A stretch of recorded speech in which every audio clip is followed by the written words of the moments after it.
The rewards for ambition are bountiful here in the beautiful Southern California sun. Welcome to Ms. Mojo, and today we're counting down our picks for the top 30 tragic and unfortunate truths regarding old celebrities. A hit movie. Come on, you've got everything you want.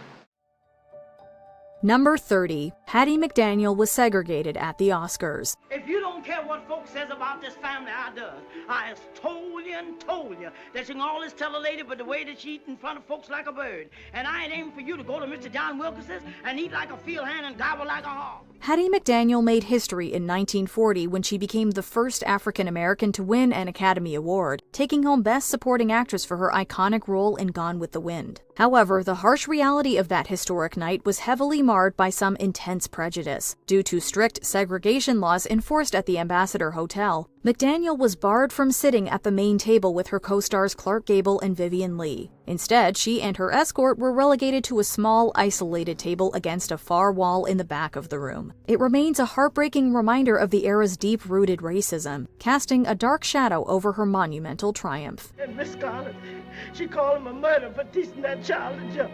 She said, "You give me my baby what you killed." And then he said, "Miss Scarlett ain't never cared nothing about Miss Buckley." It like to turn my blood cold, the things they say to one another. Number 29. Rock Hudson's arranged marriage. You're wholesome, you don't perspire, no pimples, you smell like milk. And you got secrets churning beneath the surface. During the Golden Age, major studios went to extreme and often manipulative lengths to protect their leading men's heartthrob images. Rock Hudson was one of Hollywood's biggest box office draws, but he was also secretly gay, a fact that was considered career-ending at the time. To put an end to swirling tabloid rumors about his sexuality, his agent orchestrated a sham marriage between Hudson and his own secretary, Phyllis Gates. The highly publicized union was largely a calculated public relations shield, designed specifically to protect Hudson's massive box office appeal. They divorced just 3 years later, and Hudson died of AIDS in the 1980s, his disclosure of which served as a de facto coming out. Explain this. Since then, 1985, no one came out of the closet. How did Rock Hudson date? He would come over at lunchtime. I'd come back from work, and we got to lunch. He never seemed to be uptight about it in public, but we didn't do a lot of physical, affection or anything. Number 28. The exploitation of Bobby Driscoll. But how did Nana get your shadow, Peter? Jumped at me. The other night at the window.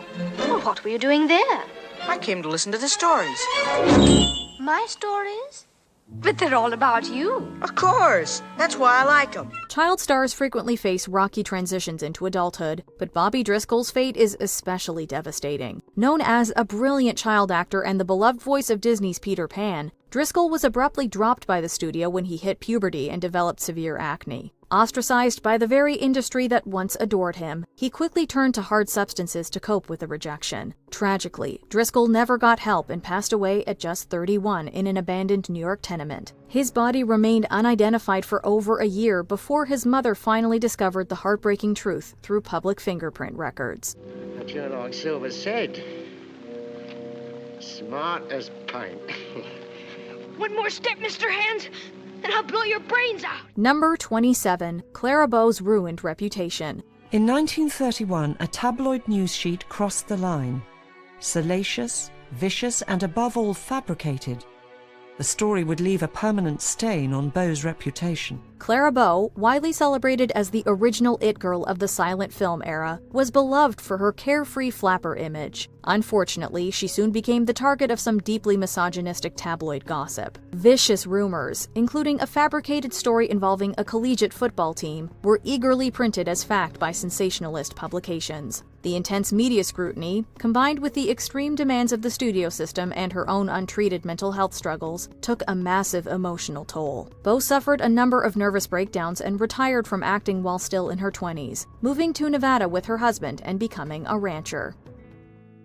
Together, they pursued their dream of ranch life and bought land near to what was then the small town of Las Vegas. Number 26. Frances Farmer's institutionalization. Now listen. You gotta go back there and tell them to let me out. 'Cause I'm ready.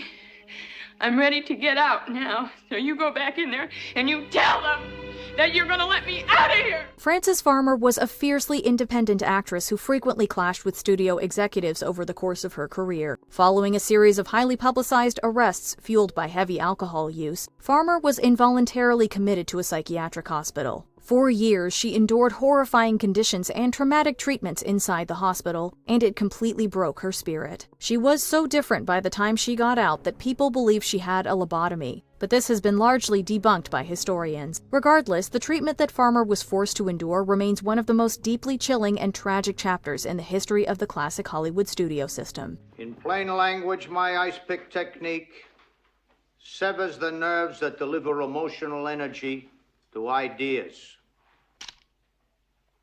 Along with the cure comes a loss of affect, a kind of emotional flattening, with diminished creativity and imagination. Number 25, the unsolved murder of William Desmond Taylor. Through the 20s, she was really in and out of sanitariums. Her career was gone, so she was forgotten in that way, and she did finally die in a little sanitarium in Pasadena. The shocking 1922 murder of director William Desmond Taylor remains one of Hollywood's oldest and most notorious cold cases. Taylor was found dead in his Los Angeles bungalow, having been shot once in the back. The ensuing police investigation quickly spiraled into a massive media frenzy, exposing a sordid web of secret romances, hidden identities, and alleged drug rings. Major stars of the era, including the beloved Mabel Normand and the wholesome Mary Miles Minter, were heavily implicated in the scandal, and their careers were permanently tarnished despite being innocent. Over a century later, the true identity of Taylor's killer remains a mystery. And what about Mary Miles Minter, the 17-year-old starlet who had a crush on Taylor? Mary Miles Minter, after her film contract ended, she never made another movie. Number 24, the cover-up of Patricia Douglas. 7, powerhouse studio MGM held a massive sales convention and hired numerous young women, including dancer Patricia Douglas, to attend what was supposed to be a standard promotional party. In retaliation, MGM's fixers launched a ruthless and calculated smear campaign against her, framing her as an extortionist and burying the true story in the press. It worked flawlessly. The case was dismissed by a judge, Douglas's career was utterly ruined, and her horrifying ordeal remained hidden in the Hollywood vaults for decades before finally 3. Rita Hayworth's forced transformation. I hate you too, Johnny. I hate you so much that I think I'm going to die from it.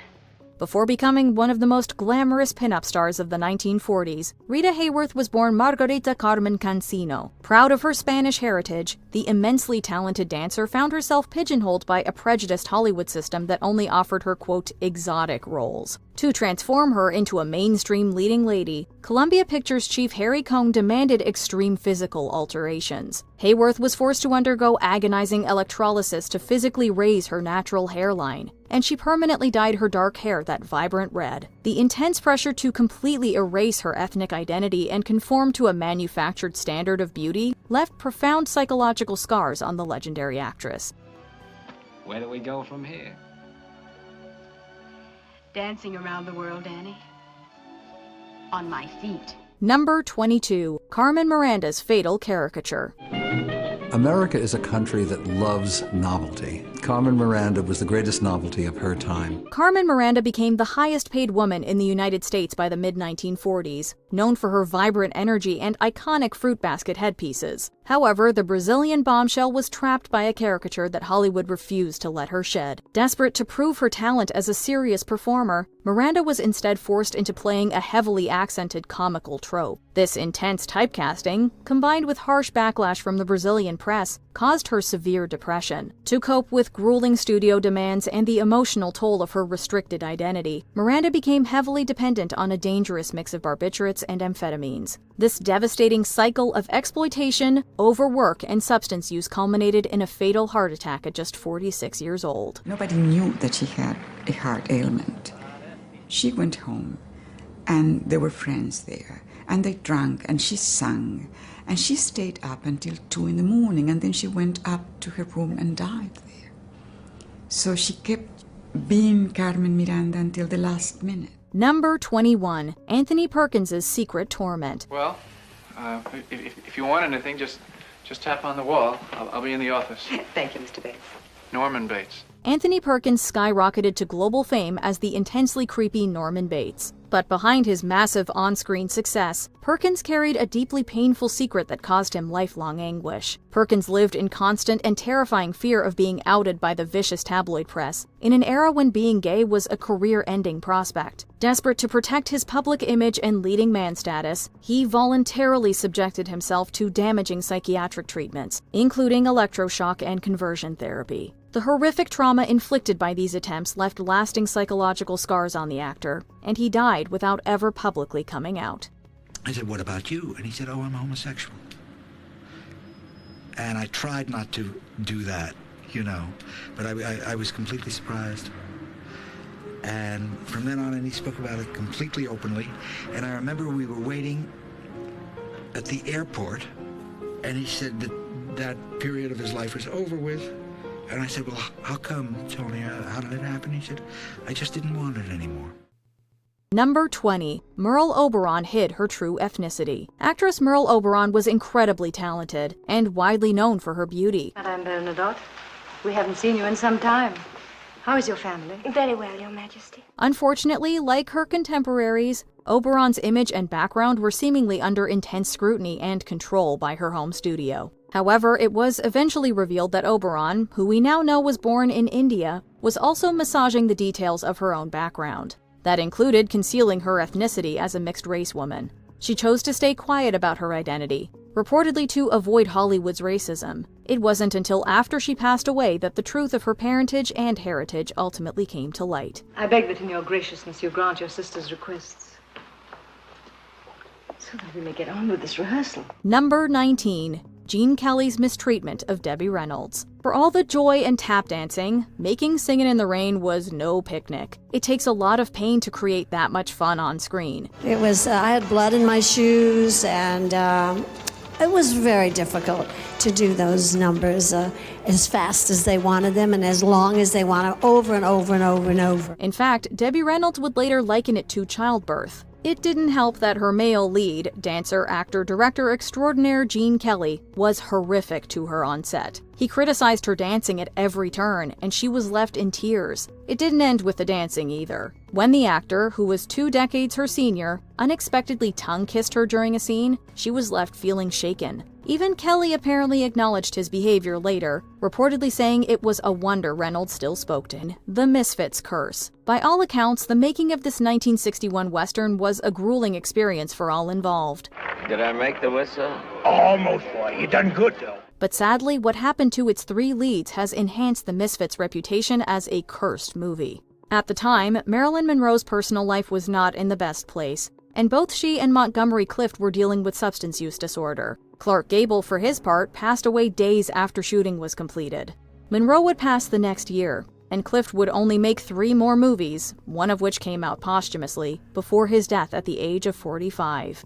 Despite this, many modern critics cite The Misfits as career best work for the 3 stars. Honey, we all gotta go sometime, reason or no reason. Dying's as natural as living. Number 17. Joan Crawford removed her teeth.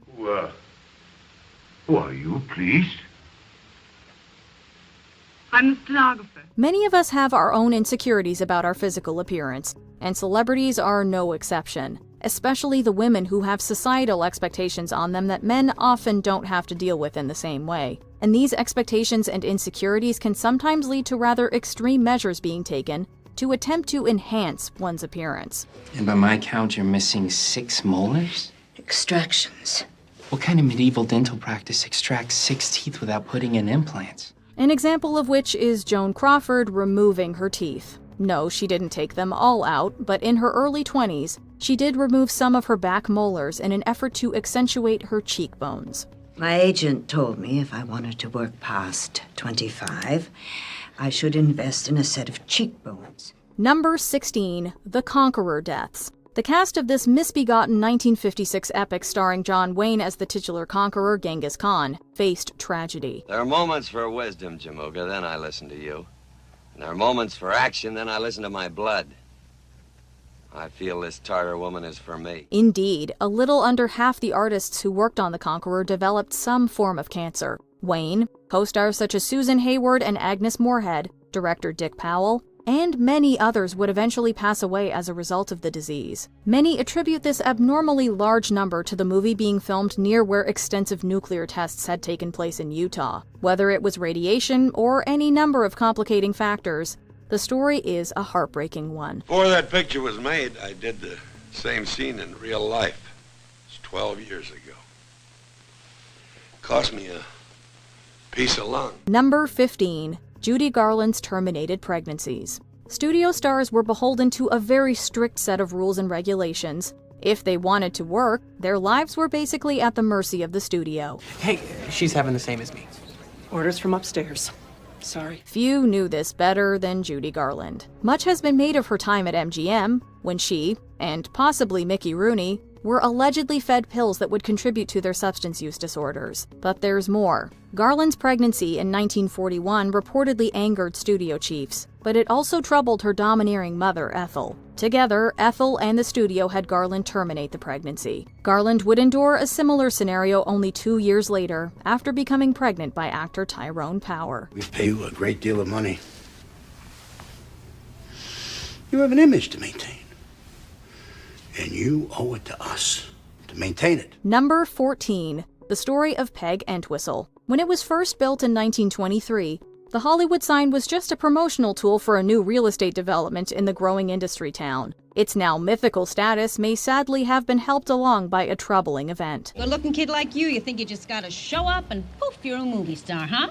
Well, that ain't how it works. Peg Entwistle was a successful stage actress who eventually ended up in Hollywood for a play and went on to try her hand at films. She made 13 Women, which would end up being a posthumous release, as well as her first and only movie credit. Edits reportedly left most of her performance on the cutting room floor, and RKO cut ties with her. In 1932, she made her way atop the H of the Hollywoodland sign and sadly took her own life. Responsible. It was Kay's part. It was Kay's life. But now it's too late. Kay is dead. Number 13. George Reeves's passing. Although he was in many movies, George Reeves found his biggest success on television.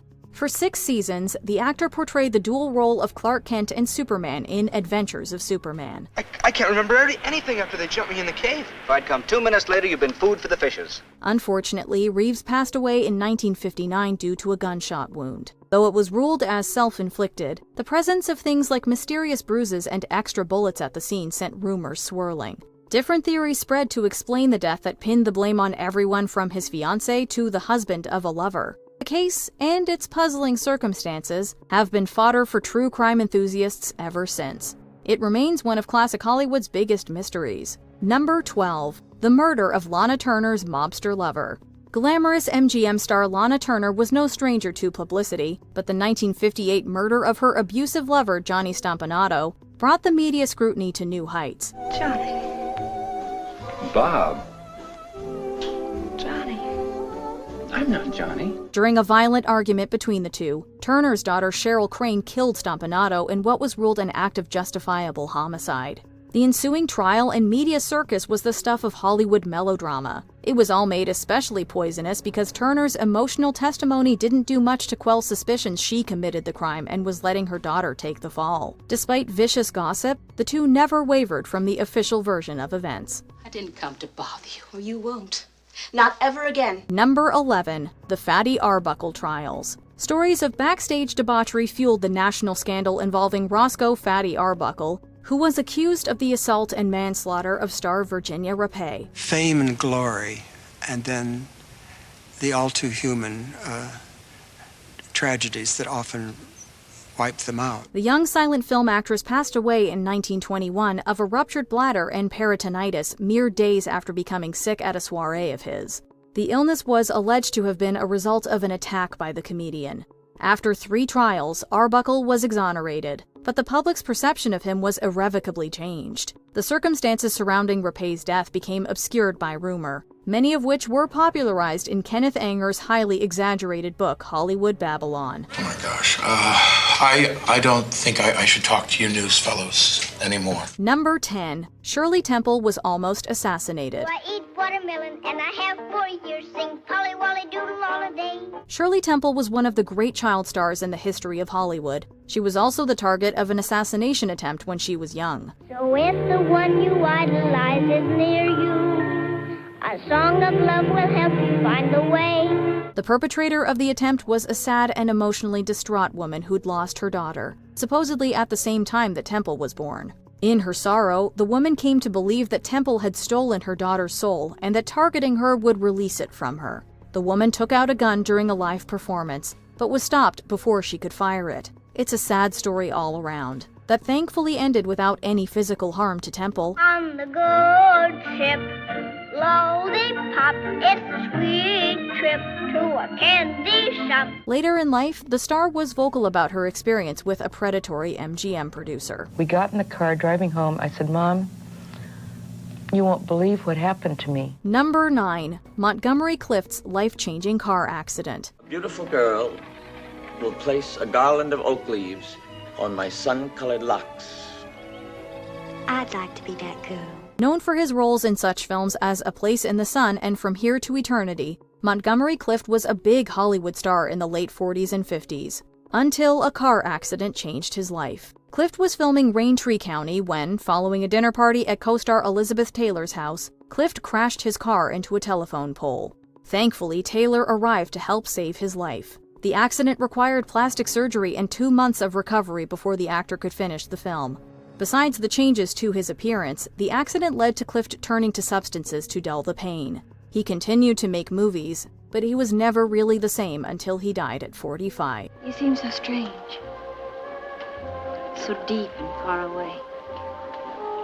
As though you were holding something back. Number 8. Stan Laurel's Drinking. The comedy duo of Stan Laurel and Oliver Hardy brought joy and laughter to so many people throughout the first half of the 20th century. What are you doing?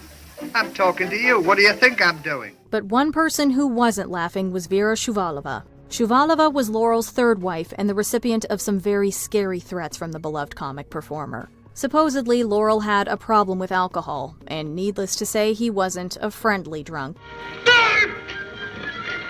Watch what you're doing. When the couple divorced, Shuvalova made some very serious accusations, claiming that her husband had threatened her with a gun and had even dug a grave in their backyard, telling her that he was going to bury her alive. Your money or your life? What? Your money or your life? Number 7. Allegations against Joan Crawford. Joan Crawford is widely regarded as one of the old Hollywood greats. Look, you might as well know it now, both of you. Your father and I have decided to separate. You mean Dad's not coming home anymore? Doesn't he like us? Oh, it has nothing to do with you, honey. But her daughter Christina Crawford's memoirs, namely Mommy Dearest, painted a distressing picture of life behind the scenes. In it, Joan was described as someone with alcohol use disorder who was violent and overall abusive. As you can imagine, the book and its claims were a lightning rod for controversy upon publication. The rest of Joan Crawford's daughters and several of her Hollywood contemporaries, including faux Betty Davis, denied the allegations. Through all the criticism, controversy, and anger, however, Christina Crawford has stood by her story. Why can't you give me the respect that I'm entitled to? Number 6. John Huston's vehicular manslaughter. John Huston's path to becoming one of the greatest directors of all time began in 1941 with his directorial debut, The Maltese Falcon. What is it?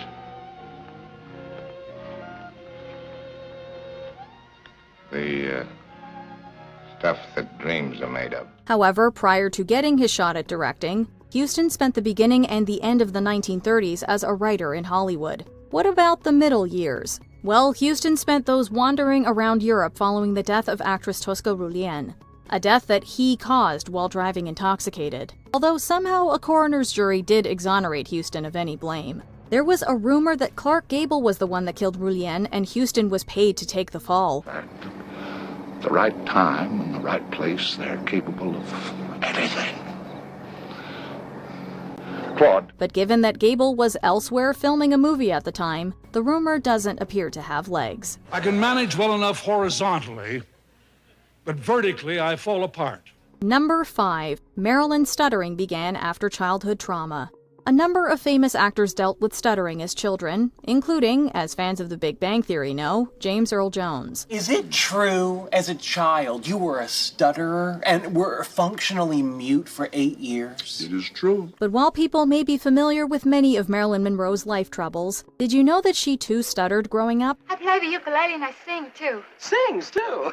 Well, I don't have much of a voice, but then this isn't much of a band. Many biographies have covered this fact, and Monroe herself talked about it in interviews. It got so bad at times that she, like other stutterers, was so scared and embarrassed that she basically stopped talking for extended periods. How exactly it started is obviously up for debate, but many biographers have attributed it to the trauma of living with her mother, who lived with schizophrenia, and her childhood in and out of foster care and orphanages. First time was at the orphanage, and then later in my teens. I stuttered. Number 4. Marlon Brando's treatment towards Rita Moreno. Marlon Brando and Rita Moreno were first acquainted in 1954. Like often happens in Hollywood, they started dating. I just wanted to know where you were last night. There's no denying Brando's brilliance as one of the greatest actors of all time.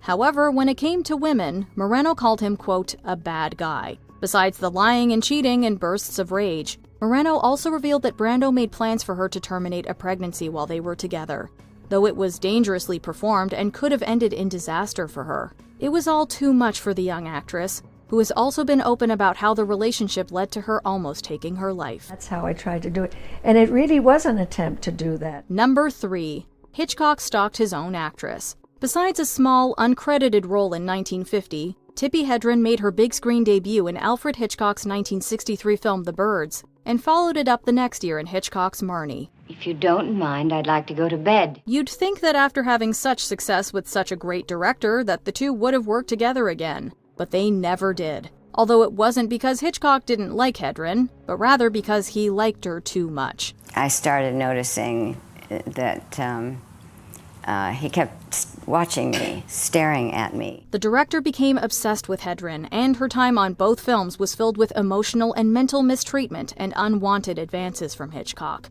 From isolating her from the rest of the cast by forbidding any of them talk to her, to demanding she be sexually available to him, which she refused. I became very, very good at getting out. I would always have somewhere to go, had to be somewhere, had something to do. Number 2. Chaplin's younger spouse made over 80 movies. That's a lot. However, it pales in comparison to the number of people he slept with, a number that he claimed was over 2,000. And while we don't know the ages of all of them, the ones we do know make us, shall we say, uncomfortable. He married his first wife, Mildred Harris, in 1918.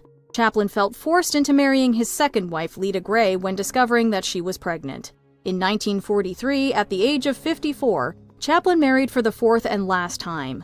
He and his wife Una O'Neill would have 8 kids and remain together until Chaplin's passing in 1977.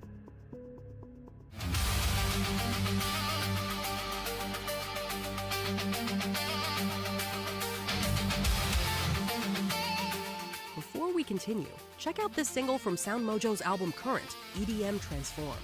Check out the full track and album below.